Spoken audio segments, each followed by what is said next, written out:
तुम्हा सर्वांचं प्रभू येशू ख्रिस्ताच्या नावात मी तुम्हाला सलाम सादर करतो. तर ते जे टायटल या ठिकाणी टाकलेलं आहे, गणनाचं पुस्तक याचा 20वा अध्याय आणि त्याच्या पहिली 13 वचन, त्याच्यामध्ये तो शब्द आहे आणि या शब्दाचा आणि आमच्या जीवनाचा खूप मोठा अर्थ आहे. त्याचा अर्थ या ठिकाणी दिलेला आहे मरिबा. तिचं जे टायटल आहे मरिबा. मरिबा या शब्दाचा अर्थ तुम्हाला सांगतो मी. तो जो अर्थ आहे संघर्ष, भांडण, संताप, किंवा जवळजवळ मी याचा अभ्यास करत होतो, एकाच शब्दाचे जवळजवळ 40-50 अर्थ त्या शब्दाला आहेत. पण आज तो जो अर्थ आहे, आज आम्हाला 2025 मध्ये अनेक असे संघर्ष आमच्या जीवनामध्ये आले, अनेक अशी भांडणं आमच्या जीवनामध्ये आली. परंतु लक्षात ठेवा, देवाचं वचन सांगतं, रात्रीने बिराड केलं पण प्रातःकाळी हर्षध्वनी होता. त्याने आमचे सर्व उसासे काढून टाकले, तुमचं गोंताट काढून टाकलं आणि त्याने आम्हाला हर्षाचा कटिबंध घातला. म्हणून आमच्या जीवनातले जे संघर्ष आहेत, जी भांडणं आहेत, जे कलह आहे, जे दुष्टाई आहे, ती सर्व आम्ही सोडून देऊया. हे फक्त दैहिक दृष्ट्या नव्हे, तर याचा आत्मिक दृष्ट्या सुद्धा संबंध आहे. याचा सायकोलॉजिकल पण आहेच आहे, पण याचा आत्मिक, याचा स्पिरिच्युअल सुद्धा संघर्ष आम्हाला पाहायला मिळतो. यावेळेस मरिबा, बऱ्याच याचा अभ्यास करत असताना मी फार आनंदित झालो. या शब्दाचा अर्थ जो आहे मरिबा म्हणजे संघर्ष, भांडण, कलह, क्लेश, फार मोठे त्रास, उसासे, अशामधून आम्ही जात आहोत. पण लक्षात ठेवा, जरी मरिबा आहे पण पुढे कादेश भरण्यावरून ते निघाले, मरिबाच्या ठिकाणी थांबले, परंतु पुढे कनान देश ठेवलेला आहे. आणि कनान आणि मरिबा याच्यामध्ये अगदी थोडं अंतर होतं. आज तोच आनंद तुम्हाला मला सांगायचा आहे. जरी मरिबा आहे, भांडणं आहे, क्लेश आहेत, पण कनान तुमच्या पुढेच ठेवलेला आहे. आणि म्हणून आज आपण ते पाहणार आहोत मरिबा. त्याचा जो अर्थ आहे CHIDE. इंग्रजीमध्ये अनेक शब्द आहेत, त्यापैकी एक आहे. त्याचा भूतकाळ KJV मध्ये दिलेला आहे CHODE. त्याचा अर्थ आहे हमरातुमरी, भांडण, संताप, अनेक असे अर्थ आहेत. आणि हे दोन्ही दृष्ट्या आहेत, स्पिरिच्युअल ॲज वेल ॲज दैहिक. आत्मिक आहे आणि दैहिक सुद्धा आहेत. तर आज आपण तेच पाहणार आहोत की इस्रायल लोकांचा जो प्रवास त्यांनी केला, त्या प्रवासाचा आणि आमचा ह्या 2025 वर्ष संपत असताना काय संबंध आहे. खूप मोठा संबंध आहे. जे वर्तन त्यांनी केलं तेच वर्तन आज आम्हीही करत आहोत. आणि गणना याचा 20वा अध्याय आणि त्याची पहिली 13 वचनं. प्रथम मासी, कुठल्या मासी? प्रथम मासी इस्रायल लोकांची सर्व मंडळी सीन रानात आली. मला जे तुम्हाला सांगायचंय ते हे आहे की आज मरिबा आज आम्ही पाहणार आहोत. आजही आमच्या जीवनामध्ये मरिबा आहे.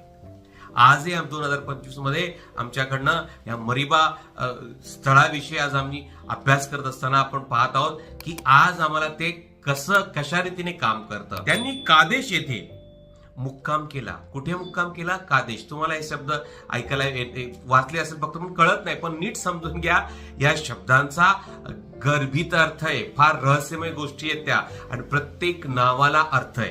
त्या ठिकाणी मिरियाम मरण पावली व तिला तेथे मूठ माती दिली. तेथे मंडळीस पाणी न मिळाल्यामुळे ते मोशे व अहरोन याच विरुद्ध जमा झाले. ते मोशाशी भांडून, हा जो शब्द आहे, ते एकत्र जमा झाले, एकत्र येऊन त्यांनी भांडण केलं. आणि हा भांडण जो शब्द आहे तोच मरिबा, CHIDE असा इंग्रजी शब्द आहे. आणि त्याचे 50-60 अर्थ आहेत.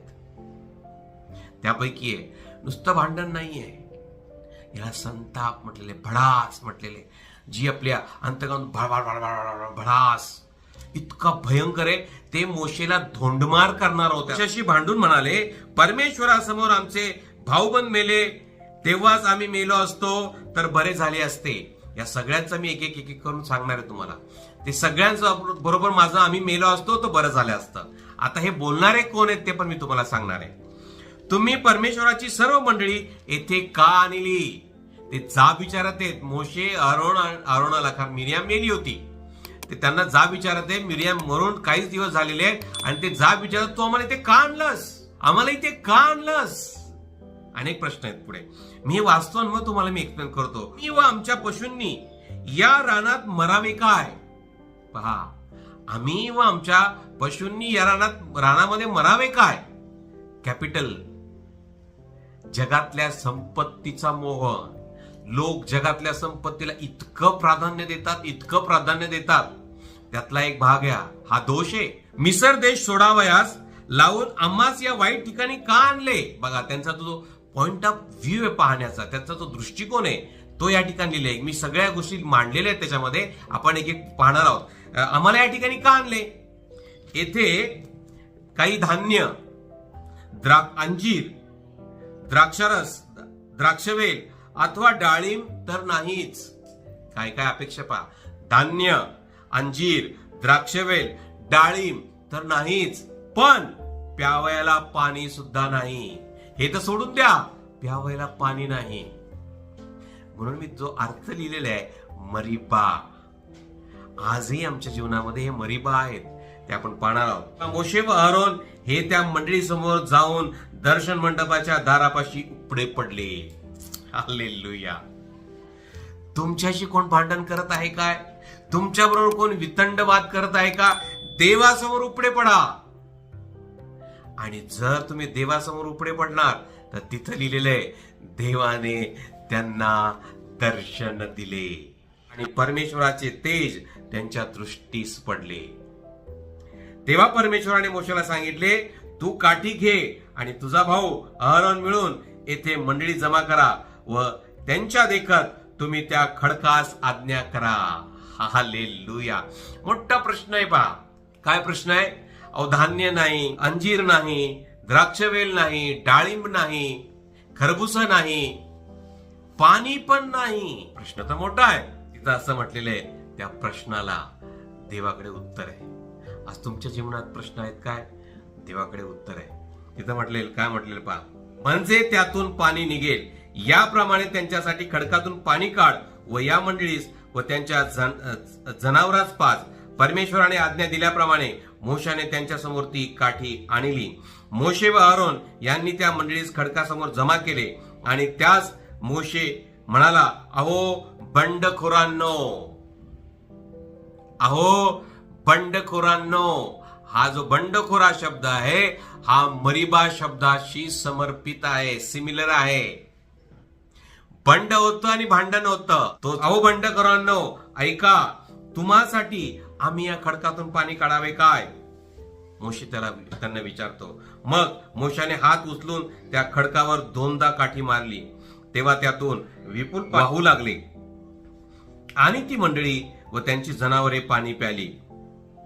तेव्हा परमेश्वराने मोशे व अहरोन यास म्हटले, तुम्ही मजवर विश्वास ठेविला नाही आणि इस्रायल लोकांसमक्ष माझी पवित्रता प्रदर्शित केली नाही. म्हणून या मंडळीस जो देश मी दिला आहे त्या देशी या न्यायाचे तुमच्या हातून व्हावायचे नाही. त्या झऱ्याचे नाव मरिबा म्हणजे झगडा. मरिबा म्हणजे झगडा पडले, कारण इस्रायल लोक परमेश्वराशी त्या ठिकाणी झगडले व त्यांच्यामध्ये त्याचे पावित्र्य प्रगट झाले. पण आज मला तुम्हाला जे सांगायचंय ते हे आहे की या ठिकाणी काय घडलेलं आहे. पहिली गोष्ट, इस्रायल लोक सीन रानात आले. आता सीन पासून कादेश पर्यंत, कादेश पासून पुढे जर टप्प्याटप्प्याने गेला तर फार छान लिहिलेले आहे. नंतर तिथं नबो पर्वताजवळ मवाबी मैदानाजवळ ते आले आणि तिथून पुढं तो कनान देश त्यांना पाहायला मिळणार होता.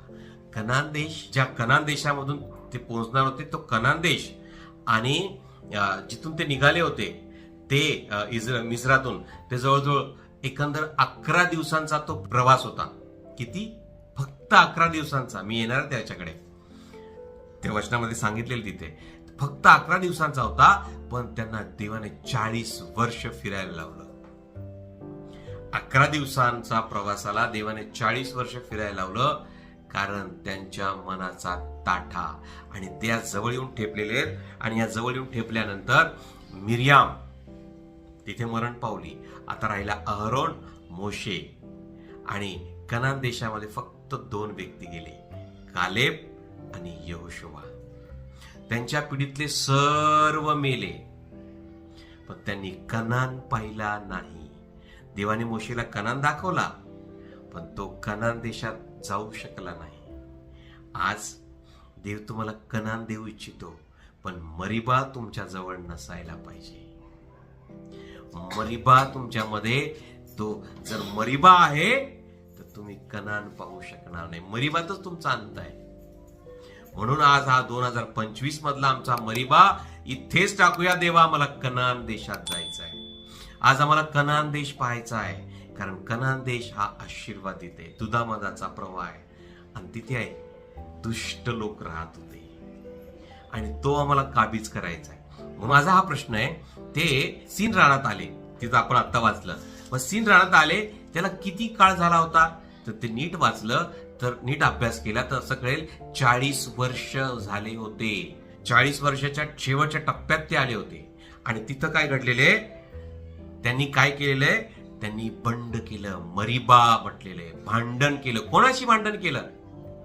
देवाच्या लोकांशी. याजक होता मोशे, अहरोन याजक होता, त्यांच्याशी भांडण केलं. काय भांडण केलं? या ठिकाणी काय म्हटलेलं आहे? प्रथम मासी इस्रायल लोक सीन रानात आले, त्या ठिकाणी त्यांनी कादेश येथे मुक्काम केला. त्या ठिकाणी मिर्याम मरण पावली आणि त्यांनी तिला मूठ माती दिली. आणि तेथे एक गोष्ट घडली. त्यांना एक गोष्ट नव्हती फक्त. अहो, एक गोष्ट तुमच्या जीवनामध्ये नसेल तर तुम्ही भांडण कराल? आज हीच परिस्थिती आमच्या जीवनामध्ये आहे. आज आम्हाला देव अनेक गोष्टी देतो, पण एखादी जर गोष्ट नसेल तर तुम्ही देवाबरोबर देवाशी बंड कराल, देवाशी बंडाळी कराल, देवाशी बंडखोरपणा कराल, देवाशी अवज्ञा कराल. आणि म्हणून देवाने त्यांना त्या कनान देशात नेलं नाही. यातले सर्व मेले. आज जर आमची बंडाळी असेल, जर आम्ही देवाविरुद्ध बंड करणारे असो, जर आम्ही अवज्ञा करणारे असो, जर आम्ही भांडण करणारे असो, तर देवाचं वचन सांगतं 2025 मध्येच देवाने तुमचा नाश केला नाही. देवाने तुमच्यावर कृपा केलेली आहे की 2026 साठी तो तुम्हाला सज्ज करत आहे. त्या कनान देशात तुम्हाला घेऊन जाण्यासाठी सज्ज करत आहे. या ठिकाणी देवाने इस्रायल लोकांना बोलावलं होतं. कशाला बोलावलं होतं? या ठिकाणी त्यांनी कुरकुर काय केली पहा. जे इस्रायल लोक आले होते त्यांनी भूतल झाकून टाकला होता. आता हा जो भूतल आहे झाकून टाकला होता. या ठिकाणी पहा, रणाचं पुस्तक 22वा अध्याय त्याच्या 5व्या वचनात काय म्हणतो? पौराचा पुत्र बलाक जो आपल्या भाऊबंदाच्या प्रदेशातील फरात नदी तीरच्या पथोर नगरात राहत होता, त्यास बोलावण्यास दूत पाठवून कळविले की पहा, मिस्राहून, आताच मी तुम्हाला म्हटलं कुठून आला हा इस्रायल लोकांचा तांडा?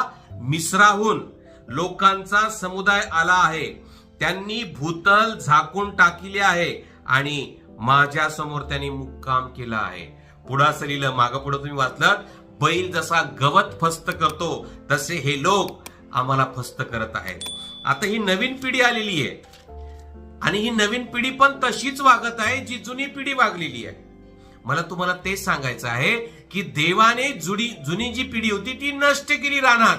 11 दिवसांच्या प्रवासाला देवाने 40 वर्ष लावली आणि त्यांचा ताठा त्यांचा न निघाल्या कारणानं देवाने त्यांना मारून टाकलं.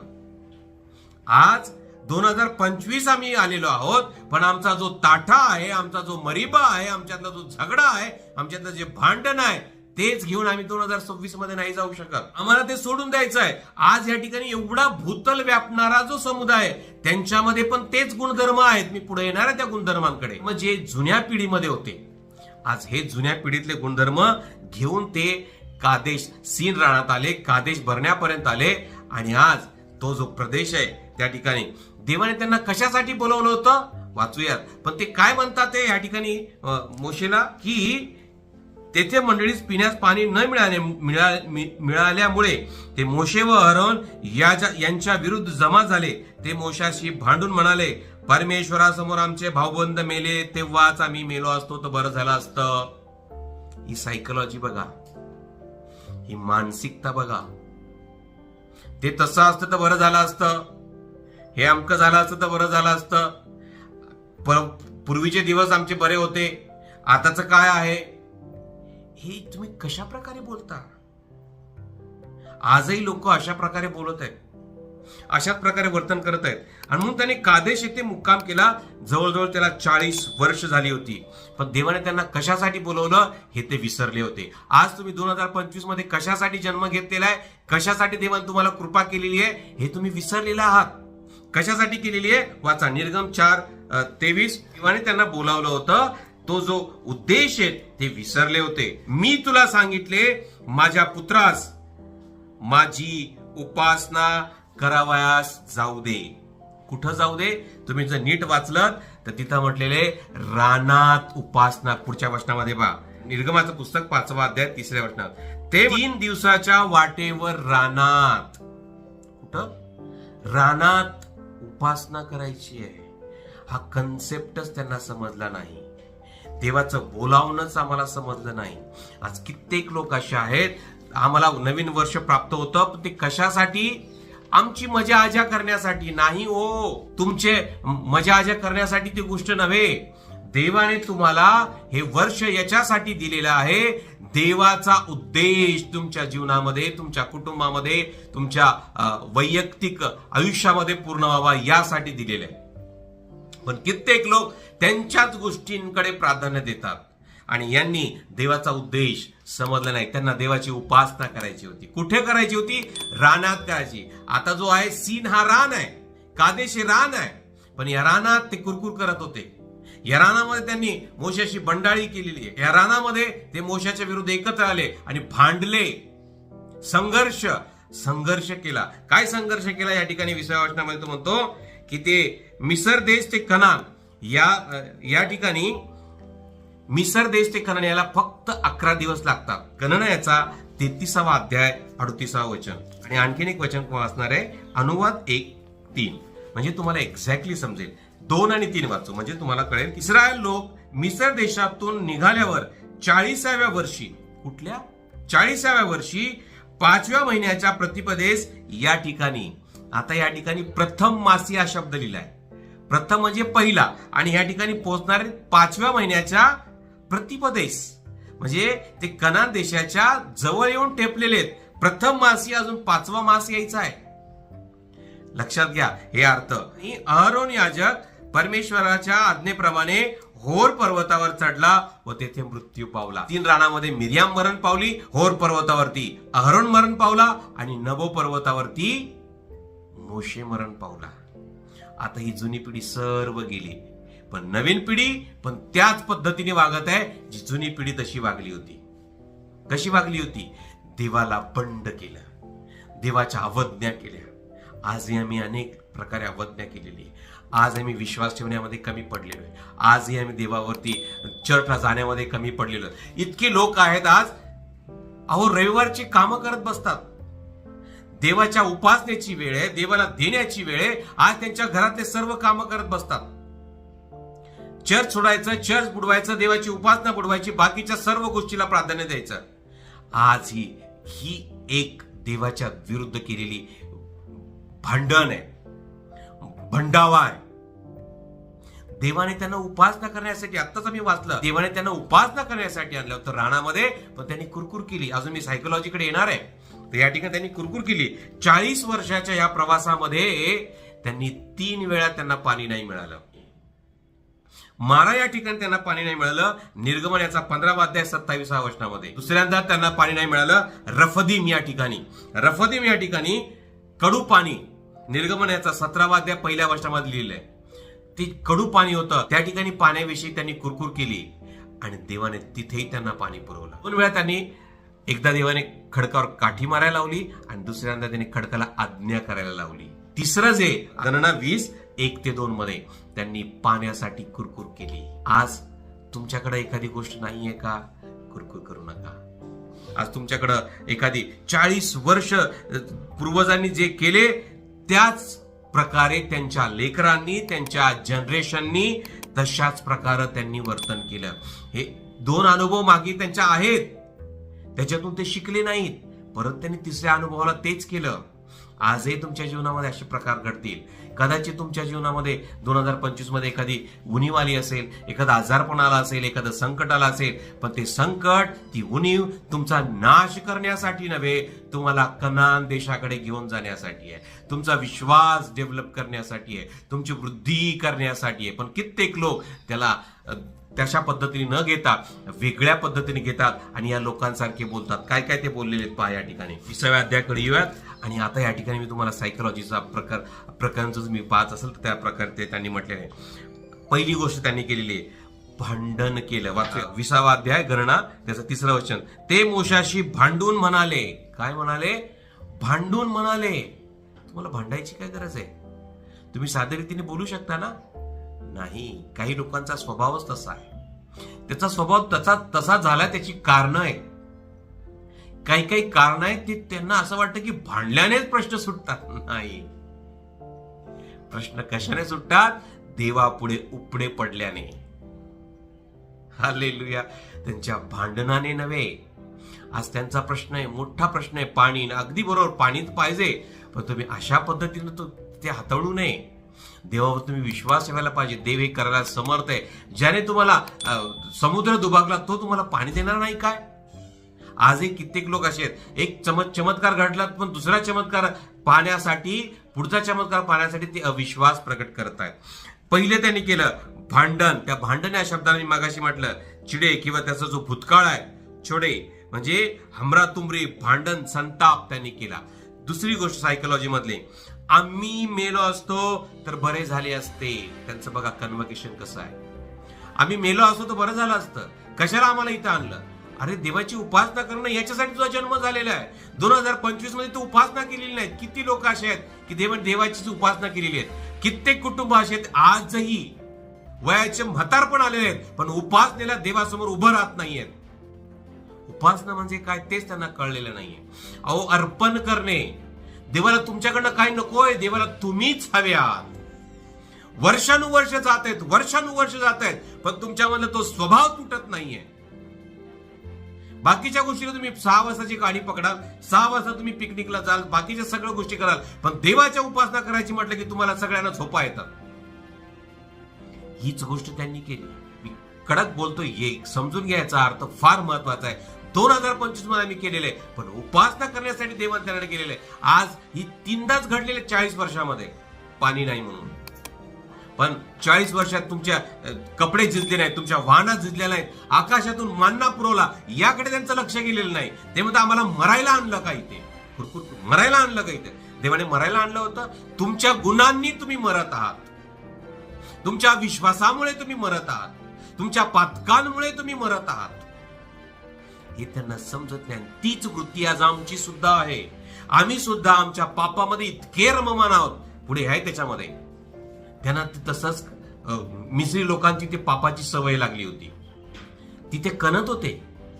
तिथं सकाळी उठलं, सकाळी 6ला उठून ते घाण्याला जुंपणाऱ्या बैलासारखं त्यांना राबवत होते. ते चालत होतं. देवाने त्याच्यातून त्यांना काढलं आणि आयतं भाकर खायला, स्वर्गातली भाकर त्यांना खावत नव्हती. आज तीच परिस्थिती आमची आहे.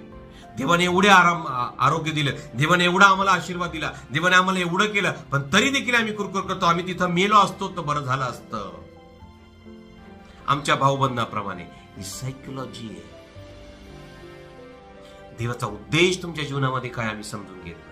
परमेश्वराची मंडळी येथे का आणली? ते जा विचारतात की देवाची मंडळी, देव पाहिजे तिकडे नेईल, तुम्ही त्याला विचारणारे कोण? तो मालक आहे तिचा. देवाने सांगितलं की माझी उपासना करण्यासाठी फारोला सांग की तू यांना बाहेर घेऊन जा.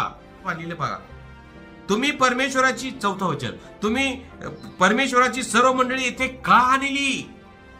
त्यांनी जा विचारलाय, का आणलेली? अरे देवाची मंडळी आहे, देवाचे लोक आहेत, त्याची प्रॉपर्टी आहे, तो आणेल नाही तर काही करेल, तुम्ही त्याला जा विचारणारे कोण? आज हीच सायकोलॉजी आहे. आम्ही इतरांना जा विचारतो, इतरांना खडसावतो. देवाने तुम्हाला खडसावलं तर देव तसं करत नाही. तो म्हणतो 3रं पुढचं, आम्ही व आमच्या पशूंनी या रानात मरावे काय? काय? आम्ही व आमच्या पशूंनी या रानात मरावे काय? देवाने तुमचे पशु मारले नाही. वलांडणाचा यज्ञ पशु झाला. मिसर देशातले सर्वप्रथम वत्स्य त्यांनी मारून टाकलं, पण तुमचा एकही जनावर पण त्याने मारला नाही. तो ओलांडून गेला. Pass over. वलांडणाचा सण यज्ञ पशु तो तुमच्यासाठी झाला. Pass over. तो तुमची पशु मारणार होता. ते देवाला विचारत आहे. देवाच्या याजकाला विचारणं म्हणजे देवाला विचारणं आहे. देवाला विचारते, आमचे पशु तू मारायला आणलेस काय? देवाने मारायला आणले होते. आज देवाची पंडाळी करत आहेत. म्हणून मी म्हणतो मरीबा या ठिकाणी देवा त्यांनी विचारलं. आजही आमचं बघा, आमची जी टर्मिनॉलॉजी आहे, शब्द भांडार आहे, हे अशा पद्धतीने आहे. आज ती जी जनरेशन, पृथ्वी भूजल व्यापून टाकणार जनरेशन, त्यांनीच चूक केली. आजही 2025 मध्ये आम्ही ती चूक करत आहोत. म्हणून देव आम्हाला 2026 मध्ये अशा पद्धतीने जाऊ नये हे वॉर्न करत आहे. स्वतःला हा माझ्यासाठी घेतलेला आहे आणि माझी इच्छा आहे माझ्याद्वारे जे मला आशीर्वाद आहेत ते तुम्हाला प्राप्त व्हावेत. पुढे जाणार आहोत. मिसर देश सोडावयास लावून आम्हास, बापरे काय म्हणतात ते, मिसर देश आम्हाला सोडायला लावून, म्हणजे आम्हाला मिसर देश का सोडावयास लावला? मिसर या शब्दाचा अर्थ पाप आहे. पापाला इंडिकेट करतं, दुष्टाईला इंडिकेट करतं, वाईटाला इंडिकेट करतं. नीट त्याचा जर मिसराचा नीट अभ्यास केला तर ते त्याच्याशी संबंधित आहेत. ते म्हणतात आम्हाला इथं का आणलं, आम्हाला तिथेच बरं होतं. कित्येक लोकांना त्या वाईट सवयी, कित्येक लोक आहेत मिसरीची इतकी बरी वाटते, नंतर कॅन्सर होतो. मग डॉक्टर सांगतात काहीच खायचं नाही, तोंडाने नळ्या टाकलेल्या आहेत, ते पण काही किती दिवस माहित नाही. सांगून सांगून थकलेत, ऐकत नाहीत लोक. सवयी, आवड आहे आम्हाला, काय करू, आमच्या आवडी आहेत. तुमच्या आवडी निवडी बघा कशा आहेत. मिसर आम्हाला पाहिजे, पाप आम्हाला हवंय, कारण ते त्यांच्या पापामध्ये इतके रममान झालेले आहेत. म्हणून साधू सुंदर सिंग, मी मागे पण सांगितलं होतं, साधू सुंदर सिंगांना प्रश्न विचारला, लोक अशी का वागतात, पापा ते सतत वाईट का वागतात? तर त्यांनी कसं सांगावं म्हणून त्यांना पवित्र आत्म्याने सुचवलं. ते बसले होते, दगड काढला, दगडाच्या खाली काळ्या मुंग्या होत्या आणि त्या काळ्या मुंग्या प्रकाश जसा पडला तशा परत इकडे तिकडे झाल्या आणि त्या जिथं अंधार आहे तिथं घुसून लपून बसल्या. आजही मानवाची मानसिकता अशा पद्धतीची आहे.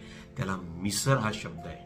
आम्हाला मिसरातून का काढलं, आम्हाला पापातून का काढलं? देवाची इच्छा आम्हाला पापातून बाहेर काढावं, पण आमची इच्छा आम्हाला पापातच राहावं. मग त्याला देव काय करणार?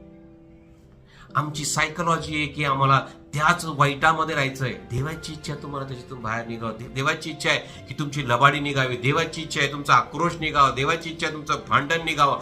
देवाची इच्छा आहे तुमच्या वाईट सवयी निघाव्या. देवाची इच्छा आहे तुमच्यातले दोष बाहेर यावेत. देवाची इच्छा आहे की तुमच्यातला जो डिसऑर्डर्स आहेत ते निघून जावेत. पण आम्हाला त्याच गोष्टी पाहिजेत. त्याला देव काय करणार आहे? तुम्ही ते पकडून ठेवत आहात. देवाकडे प्रॉब्लेम नाही, आमच्याकडे प्रॉब्लेम. या वाईट ठिकाणी का आणले? आता पहा, त्यांच्या नजरेमध्ये ही रान परिस्थिती होती. पाणी नाही हे वाईट म्हणत होते, रान हे वाईट आहे. पण देव म्हणतो की रानात मी तुला उपासना करण्यासाठी बोलवलेले आहे. आज कित्येक लोकांना अशी परिस्थिती आहे की आज आम्हाला ते वाईट वाटत आहे. इतर ज्या गोष्टी आहेत त्या वाईट. तुमचा जो कन्सेप्ट आहे पहा, तो कसा आहे की त्या देवाच्या गोष्टी तुम्हाला वाईट वाटतात आणि आमच्या गोष्टी आम्हाला चांगल्या वाटतात. ही मानसिकता देवाला बदलायची. ना सवय कशाची लागली होती? अहो तिथं तर इतके कष्ट, काबाड कष्ट होते. तिथं म्हणतात आम्हाला धान्य, अंजीर, द्राक्षेवेल अथवा डाळिंब तर नाहीच, पण प्यायला पाणी सुद्धा नाही. त्यांनी कुरकुर केली. धान्य नाही, डाळिंब नाही, अंजीर नाही. देव तुम्हाला कनान देशात दुधामधाच्या प्रवाहात देऊ इच्छितो आणि तुम्ही मागच्या गोष्टींकडे पाहतात. हे नाही, ते नाही, ते नाही, हे नाही, ते नाही. अहो तुमच्यासाठी आशीर्वाद ठेवलेले आहेत. ते आशीर्वाद आम्हाला नको आहेत. आम्हाला काय हवंय? आम्हाला मागच्या गोष्टी हव्यात. आज या मागच्या गोष्टी टाकून देणार आहोत आणि आम्ही पुढे जाणार आहोत.